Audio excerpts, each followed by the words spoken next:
कक्षा नवमी रम्य संस्कृतम विशेषण विस्तारः। लक्ष द्या। धवलः चंद्रः आकाशे वर्तते। पांढरा चंद्र आकाशामध्ये आहे। चंद्राचं विशेषण आहे धवल। चंद्र प्रथमेच्या एकवचनामध्ये आहे म्हणून त्याचं विशेषण सुद्धा प्रथमेच्या एकवचनामध्ये आलं। अहम प्रतिदिनम धवलम चंद्रम पश्यामी। मी दररोज पांढऱ्या चंद्राला पाहतो। या वाक्यामध्ये चंद्रम हे द्वितीयचं एकवचन आहे म्हणून धवलम सुद्धा द्वितीयचं एकवचन हे त्याचं विशेषण आलं। तुष्यामीच आणि प्रसन्न होतो। मी दररोज पांढऱ्या चंद्राला पाहतो आणि प्रसन्न होतो। धवलेन चंद्रेन नभः विभाती। पांढऱ्या चंद्राने आकाश शोभून दिसते। या वाक्यामध्ये चंद्रेन तृतीया विभक्तीचं एकवचन आहे म्हणून त्याचं जे विशेषण आहे धवलेन ते सुद्धा तृतीय विभक्तीचं एकवचनामध्ये आलं। चकोराः धवलाय चंद्राय स्पृहयन्ति। चकोर पांढऱ्या चंद्राची इच्छा करतात। या वाक्यामध्ये चंद्राय चतुर्थीचं एकवचन आहे म्हणून त्याचं विशेषण धवलाय सुद्धा चतुर्थीचं एकवचन आहे। धवलात चंद्रात किरणाः स्रवन्ति। पांढऱ्या चंद्रातून किरण स्रवत असतात। चंद्रात पंचमीचं एकवचन म्हणून धवलात सुद्धा पंचमीचं एकवचन येणार। पूर्णिमायां धवलस्य चंद्रस्य सौंदर्यम अपूर्वम खलु। खरोखर पौर्णिमेच्या दिवशी पौर्णिमेला पांढऱ्या चंद्राचे सौंदर्य अपूर्व अवर्णनीय असे असते। या वाक्यामध्ये चंद्रस्य या विशेष्याचे षष्ठी विभक्ती एकवचन असल्यामुळे त्याचं विशेषण धवलस्य हे सुद्धा षष्ठी एकवचन आहे। हे धवलचंद्र शीतलतां प्रयच्छ सर्वेभ्य। हे पांढऱ्या चंद्रा सर्वांना शीतलता प्रदान कर। या वाक्यामध्ये चंद्र हे संबोधनाचं एकवचन आहे म्हणून धवल सुद्धा संबोधनाचं एकवचन आलं। आता खालचा जो श्लोक आहे तो अगदी छान प्रकारे पाठ करा आणि त्याचा अर्थ नेहमी करता ध्यानात ठेवा। यल्लिंगम यद्वचनम याच विभक्तिर विशेष्यस्य तल्लिंगम तद्वचनम सैव विभक्तिर विशेषणस्यापि। लक्ष द्या। यल्लिंगम म्हणजे जे लिंग, यद्वचनम जे वचन, च आणि या विभक्तिर विशेष्यस्य जे विभक्ती विशेष्याची, तल्लिंगम ते लिंग, तद्वचनम ते वचन, सैव विभक्तिर तीच विभक्ती, विशेषणस्यापि विशेषणाची सुद्धा असते। लक्ष द्या। जे लिंग जे वचन आणि जी विभक्ती विशेष्याची असते ते लिंग ते वचन आणि तीच विभक्ती विशेषणाची सुद्धा असते।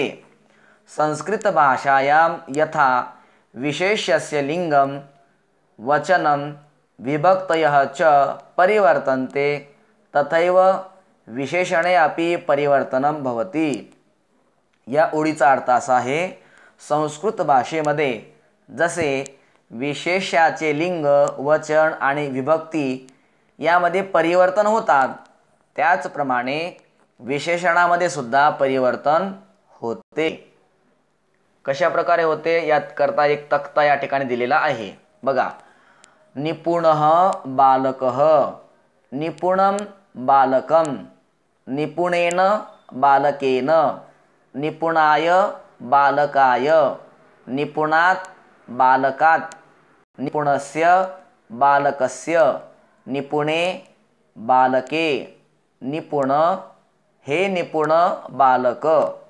या ठिकाणी बालक शब्दाची प्रथमा एकवचन, द्वितीया एकवचन, तृतीया एकवचन असं संबोधनापर्यंत विभक्तीचं एक एक वचन घेतलं आहे आणि जसं ते बालक शब्दाचं विभक्ती वचन बदलत गेलं त्याप्रमाणे त्या बालकाला युक्त जोडलेलं असं जे विशेषण आहे त्या विशेषणाची सुद्धा विभक्ती बदलत गेली.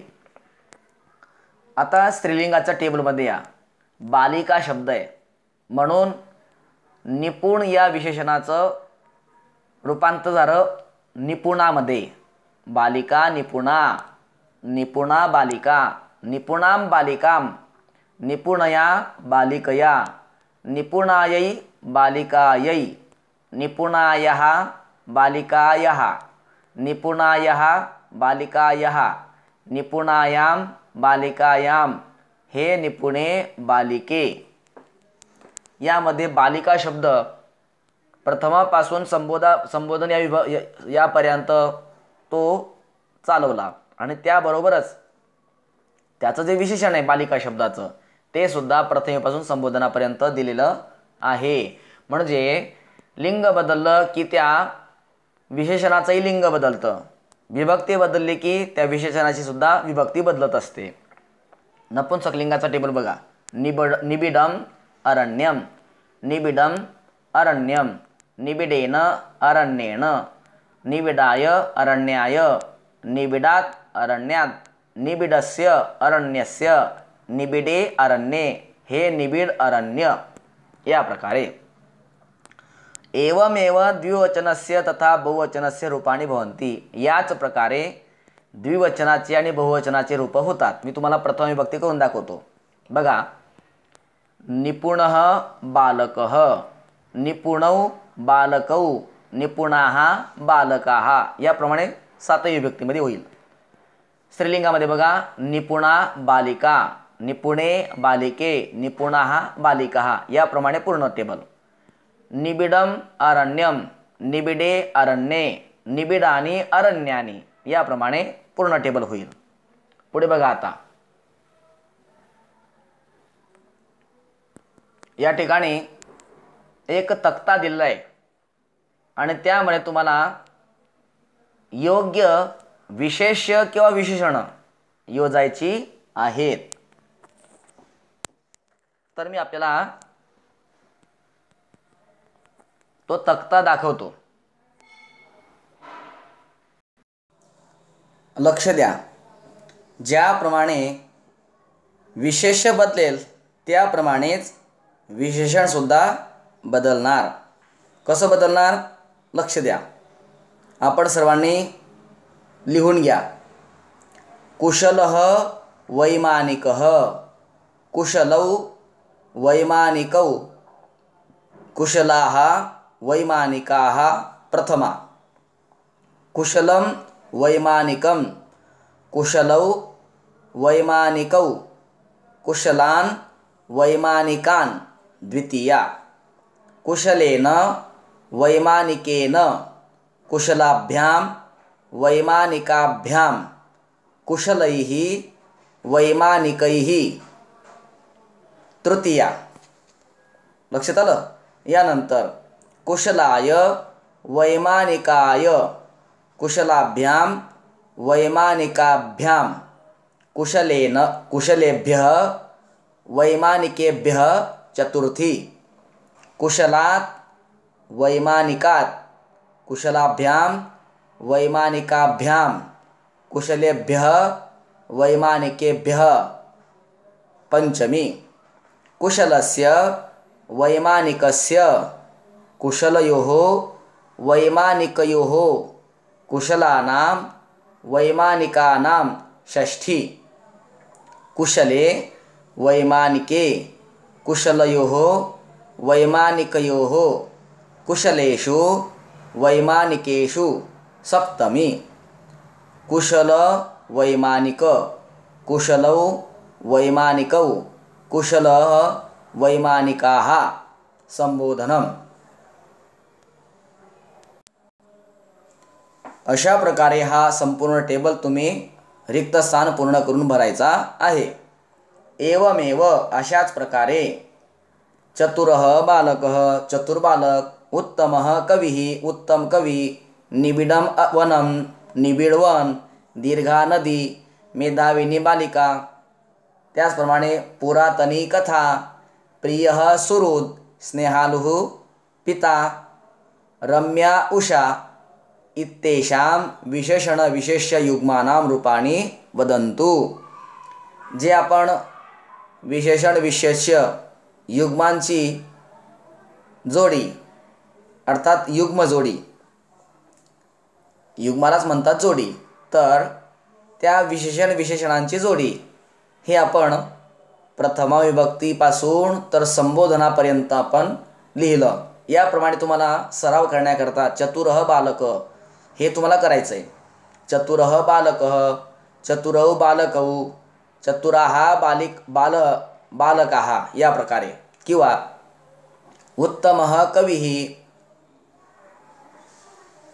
त्यानंतर उत्तमौ कवी, नंतर आहे उत्तमाः कवयः या प्रकारे पूर्ण विभक्तीमध्ये। निबिडम वनम, वन टेबलप्रमाणे चालेल आता। निबिडम वनम, निबिडे वने, निबिडानी वनानी याप्रमाणे पूर्ण विभक्तीमध्ये।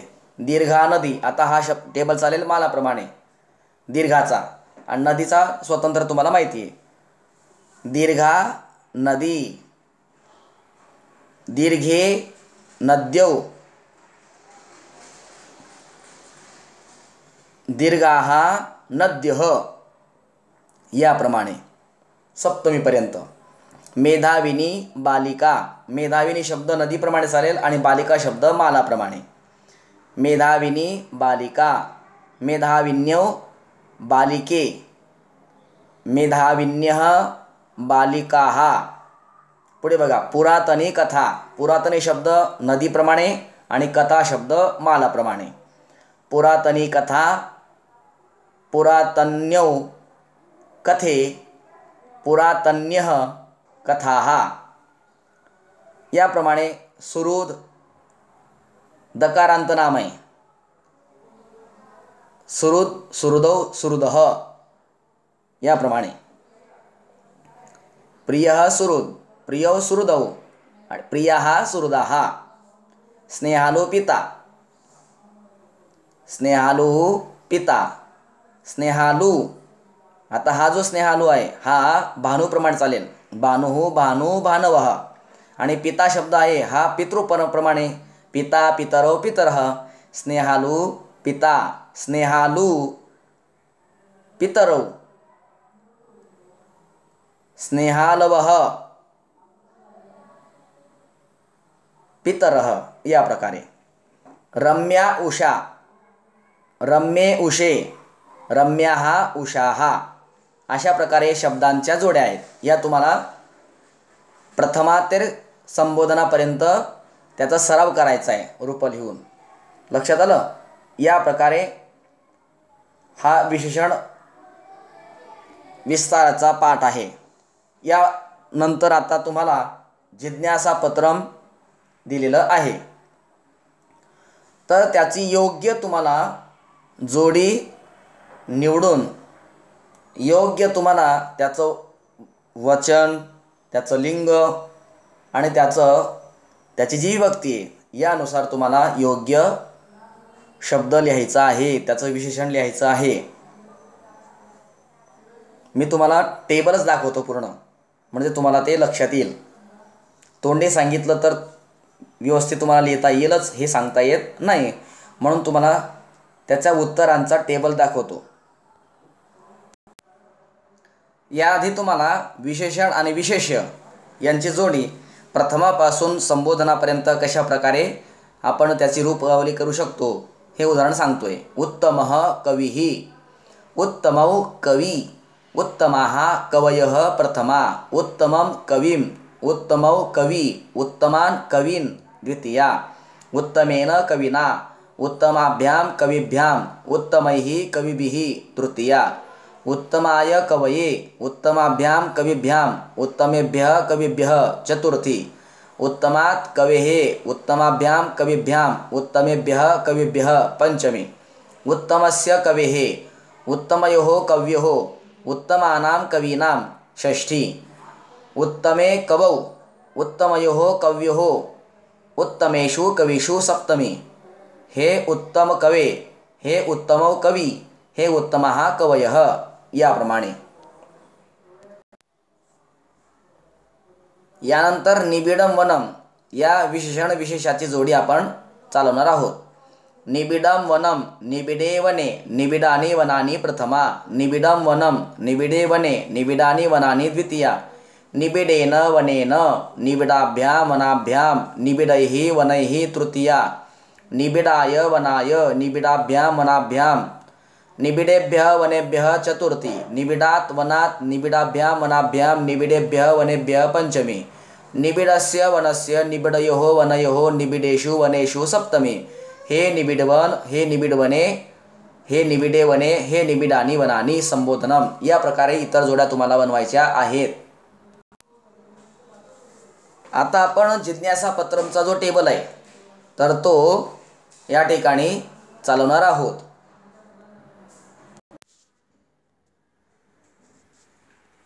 या टेबलची उत्तरे पुढील प्रमाणे आहेत. लक्ष द्या, या टेबलमध्ये त्याची उत्तरं दिलेली आहेत. ही तुम्ही लिहून घ्या पुस्तकामध्ये वहीमध्ये. पवित्रः जलाशयः पवित्रा नदी पवित्रम गंगाजलम प्रथमा.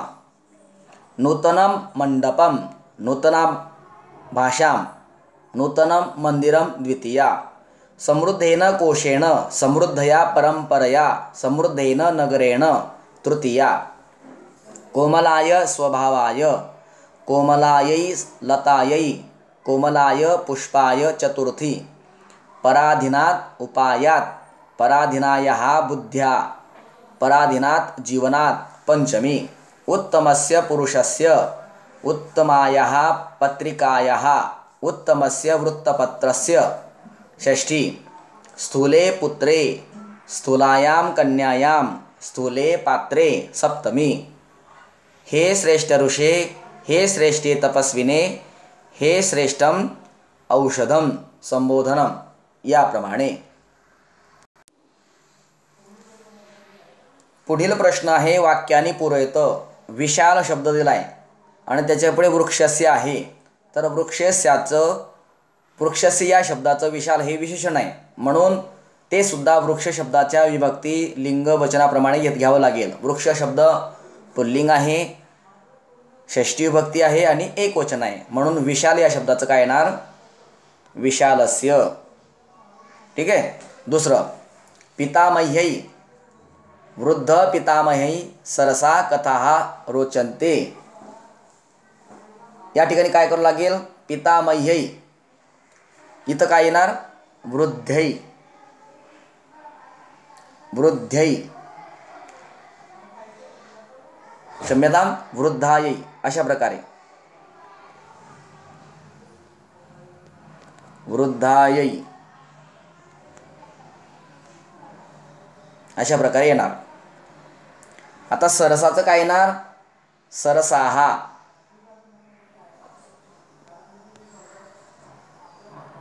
स र साहा कुठं या ठिकाणी. निपुण या गायिका शब्द आहे त्याचं काय येणार आता गायिकया गायिकया. निपुण या गायिकया कुठं या ठिकाणी गायिका शब्दाच्या ठिकाणी. आणि पुढे काय आहे श्रवणीय गीतम. तर या ठिकाणी काय करावं लागेल तुम्हाला फक्त श्रवणीयम फक्त अनुस्वार द्यायचा या येवर श्रवणीयम गीतम गायामी. पुढे बघा मृण्मये पात्रम आहे ना तर त्या ठिकाणी म काढायचा आणि त्या ठिकाणी त्रेच्यावर मात्रा द्यायची पात्रे मृण्मये पात्रे. आता शीतलम आहे ना इथं फक्त लवर अनुस्वार द्यायचा शीतलम जलम विद्यते. लक्षात आलं. आता दुसरं अजून एक नवीन विशेष प्रकरण आहे पठत बोधत. वाचा आणि लक्षात घ्या. चित चन युतानी विशेषणानी. चित आणि चन युक्त जी विशेषणे आहेत या विशेषणांचं काय विशेष आहे ते आपण शिकणार आहोत. चित चन एतत् प्रत्ययद्वयम् अनिश्चिततां दर्शयति. चित आणि चन हे जे प्रत्यय आहेत दोन, हे प्रत्यय अनिश्चितता दाखवतात. कह प्लस चित कश्चित नृपः, कोणता तरी एक राजा. केन प्लस चित केनचित मुनिना, कोणत्या तरी मुनीने. किम इत्यनेन सह तयोः उपयोग भवति, किम या सर्वनामाबरोबर त्याचा उपयोग होतो. किम प्लस चन किंचन नगरम, कोणतं तरी नगर. कस्य प्लस चित कस्यचित मनुजस्य, कोणत्या तरी मनुष्याचे. इथं गोष्ट दिली बघा. अस्ति कश्चित नृपः, कोणता तरी राजा होता. सह कश्मीश्चित नगरे अटति स्म, तो कोणत्या तरी नगरामध्ये फिरत होता. केनचित मुनिना सह आहूतः, कोणत्या तरी मुनीने त्याला बोलवलं. मुनीही अपृच्छत, मुनीने विचारले. किम अन्विषसि महाराज, काय शोधत आहात महाराज. नृपः कश्चित कालम विचिन्त्य अवदत, राजाने काही काळ विचार करून बोलला. न किमपि, काही नाही. मम कंकणम हस्तात परिभ्रष्टम, माझे कंकण हातातून पडले. तद एव अन्विष्यामी, तेच मी शोधत आहे. ऋषी उक्तवान, ऋषी म्हणाले. हे राजन, भवान तो नृपः, हे राजा तू तर राजा आहेस. अन्यत किमपि कंकणम धारयितुम शक्नोषि, दुसरं कोणतेही कंकण तू धारण करू शकतोस. तथापि कंकणविषयी किमर्थम एतावत चिंतनम, म्हणून या कंकणाविषयी कशा करता एवढं चिंतन. प्रत्युत उलट, भवतः राज्ये कियंतः जना बुभुक्षिताः, तुझ्या राज्यामध्ये कितीतरी लोक उपवाशी आहेत. केचन दरिद्राः, काही दरिद्री आहेत. केचित रोगपीडिताः च, आणि काही रोगाने पीडित आहेत.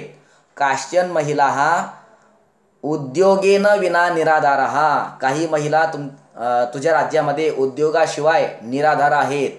कैश्चित बालकैः शिक्षणं त्यक्तम, कितीतरी बालकांच्या द्वारे शिक्षणाचा त्याग केला गेला. केशांचन शिशूनाम अन्नादिविषयी महती दुरावस्था, काही शिशूंची, काही लहान मुलांची अन्नाविषयी मोठी दुरावस्था झालेली आहे. केषुचन विभागेषु जलव्यवस्था न समीचीना, काही विभागामध्ये पाण्याची व्यवस्था योग्य नाही आहे, तिथं पाणी पोचत नाही आहे. एतेषां कृते किमपि कुरु, याकरिता तू काहीतरी कर. कंकणविषयी चिंता मा कुरु, कंकणाविषयी चिंता करू नकोस. राज्यस्य व्यवस्था नृपस्य परम कर्तव्यम, राज्याची व्यवस्था हे राजाचं परम म्हणजे श्रेष्ठ कर्तव्य आहे.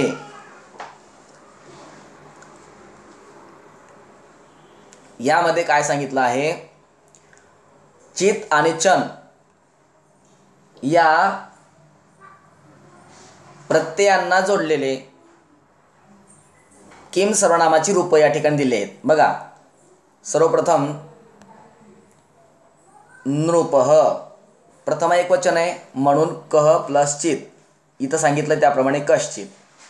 आता नगरे सप्तमी भक्ती आहे म्हणून कश्चित सुद्धा सप्तमी आली. मुनीना तृतीय आहे म्हणून केन सोबत जोडलं गेलं. पुढे कालम प्रथम एक वचन आहे म्हणून कहचित कालम. पुढे केचन दरिद्राहा, कह कौके, दरिद्रा बहुवचन आहे म्हणून के शब्द त्या ठिकाणी आला आणि पुढे चन प्रत्यय लागला. महिला हा बहुवचन आहे म्हणून कहाचन काश्चन. यानंतर बालकैही आहे ना, तृतीयाचं बहुवचन म्हणून कैही सर्वनाम लागलं आणि त्यापुढे चित प्रत्यय लागला. पुढे शिशुनाम केशाम, शिशुनाम षष्ठी आहे म्हणून केशांचन सुद्धा षष्ठी आलेले आहे. यानंतर विभागेषु सप्तमी बहुवचन आहे म्हणून केशुचन, केशु हे सुद्धा सप्तमीचं बहुवचन आलं आणि त्याच्यापुढे चन प्रत्यय जोडला गेला. यानंतर किम अपि, काहीतरी कर. अशा प्रकारे चित आणि चन हे प्रत्यय या ठिकाणी दिलेले आहेत आणि ते तुम्हाला किम या सर्वनामाबरोबर जोडायचे आहेत. पण ते कसे जोडायचे? समोरचा शब्द पाहायचा, त्याची जी विभक्ती असेल तीच विभक्ती या किम सर्वनामाची करायची आणि त्याला चित किंवा चं यापैकी प्रत्यय जोडायचा. कश्चित, कश्चन.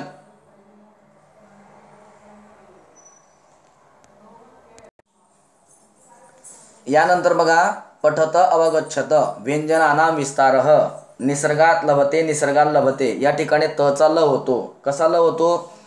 तर पुढे ल आल्यामुळे तचा ल होतो. अस्मिन लोके, अस्मिन लोके नचा ल झालाय. तर या ठिकाणी आपण काही व्यंजन संधीचे व्हिडिओ तयार केले, तर ते तुम्ही प्लेलिस्टमध्ये गेले तर ते तुम्हाला स्वतंत्र व्यंजन संधीचे सर्व नियम शिकवलेले आहेत. तर ते प्रकरण मिळेल, ते तुम्हाला अभ्यास करायचा आहे.